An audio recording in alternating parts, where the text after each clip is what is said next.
Welcome. This is Modern Leadership Trends and Insights. We're a place for modern leaders to create collaborative conversations to connect our company cultures and our world's community. And today I'm so excited to bring you Julia Aquino Serrano. She's the COO of Zendu, serial entrepreneur, best-selling author of She Strategy, and breast cancer survivor. Julia, welcome. Thank you so much. You are just so welcome to be here. And I'm so happy to have everyone listen to your wisdom and your experiences today. Hi, Nina. Thank you so much. It's so great to be here. I always love talking to you. Well, one of the things that strikes me about you is that you seem to be able to really articulate what modern leadership is, what you think the world needs more now than ever. So I'd love for you to share with us your insight. Sure. I think that leadership is so much more about the other person than about us, and recognizing others for who they are while still honoring who we are. And that's not always easy because we work so hard to be what others expect or need us to be versus recognizing who we are. And the moment we can do that for ourselves, we can do that for others. So really listening deeply to what the other person has to offer, and at the same time holding our value. Right. But also recognizing their value and their strengths even when they cannot. So bringing the strengths of the other person forward by taking a minute and realizing, what can I create here that's of value for the person and for me? Yes. Instead of putting our own expectations or our own requirements on that other human. So really letting go of what we think the person should be or could be, more along the lines of, where am I standing for this person? What am I doing to cultivate and contribute to this person growing in the way they are going to grow? Letting that go.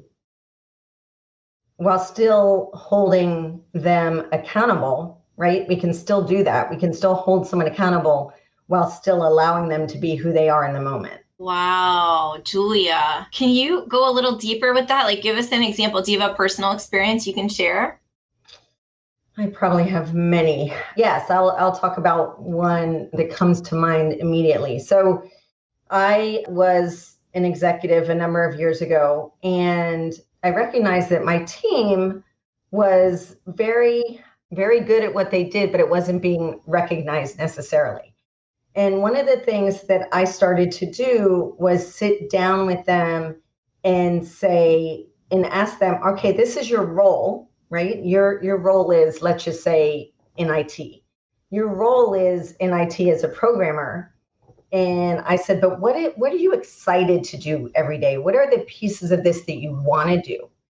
And from those conversations and that information, I was more able to create their role more specifically to what they wanted to be doing, which created more productivity. It doesn't mean that they didn't have to do those pieces that maybe they didn't love.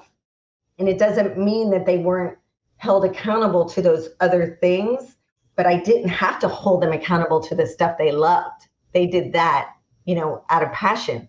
But the other stuff, we created goals and, really well-defined responsibilities. And so it was a much easier conversation to hold them accountable to what we agreed to versus what I told them to do. So this is really a co-creation. It sounds like you were able to really co-create with them on how you wanted things to be, because these were business objectives and outcomes. And at the same time, you were really leaning in to see what was their special magic superpowers, and how could that contribute to a larger part of the vision of the company.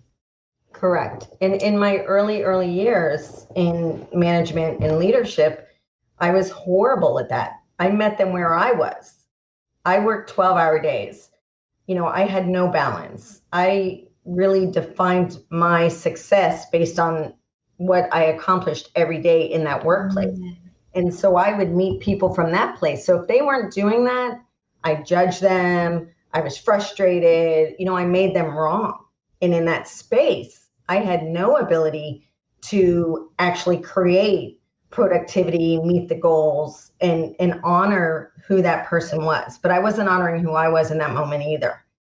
And so once I learned that my way isn't the way, or certainly not the only way, and I could start to see them for their strengths and use those more effectively for them, I had happier teams that were willing to do the work to make the company successful.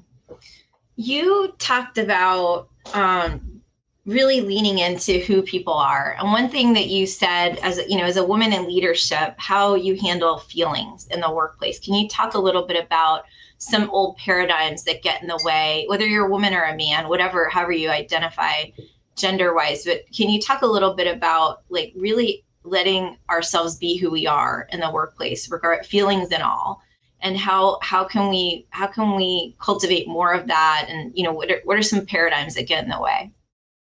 Sure, that one's easy for me. So I can only approach it as a woman because that's how I've experienced it.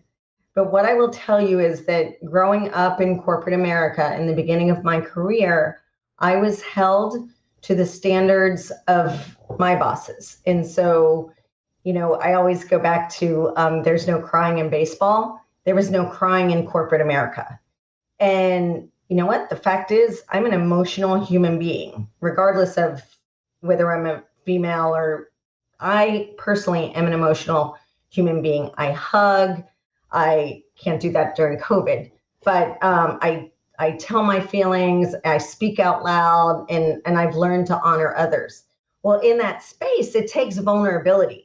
And the old paradigms say you can't be vulnerable in a boardroom.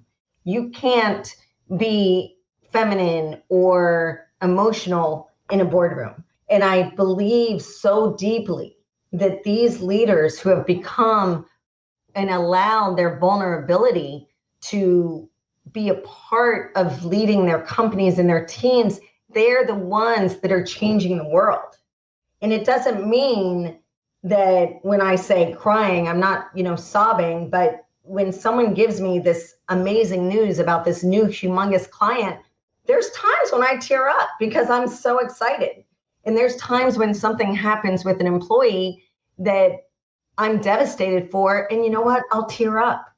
And I no longer am willing to hide that side of me to be what someone else expects me to be.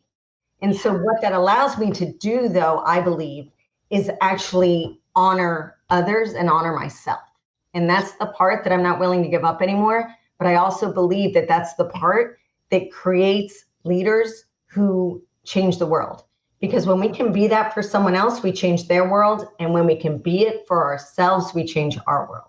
I love it so much. You have such a wide range of being. And every time I'm with you, I always feel joy around you because there's these levels. You have so many deep levels. You've always enjoyed my time with you. And I think what you're bringing to us now in this way of letting ourselves feel our emotions and letting ourselves be is not locking ourselves into that either. And just be able to say that was what happened in that moment. And what's this new moment here? What do I have that can best serve this situation? And I just love that about you. It's just beautiful. It's such a beautiful thing to witness. Thank you, Nina. I so appreciate you and your energy too. I think you bring it out of me. What do you think the future of leadership holds for us? So if we have leaders who are truly in alignment and with who they are, they create others around them that are in alignment with who they are, then we do literally change the world, but not in the sense of what we say with technology. I'm talking about actually changing the world for the better. When I sometimes talk about modern leadership, I talk about enlightenment and really that space of being present and aware of self and others. If we truly do that, we actually can create some of these humongous changes in the world that we're looking for today, that don't involve the rules or the paradigms of the past or politics or the way things should be, but actual human change that changes our environment, our home environments, our work environments, but we actually change the world in which we live. And I think that's where we do it, is through business. I think so too. Julia, thanks for joining us. Love to have you back and do like an extended version of this where we just really go deep. But I know that you are speaking for the Women Leadership Power Group and everyone is going to be so excited to have more of you. Thank you so much, Julia. And we hope everyone leave your comments below and we look forward to hearing from you soon.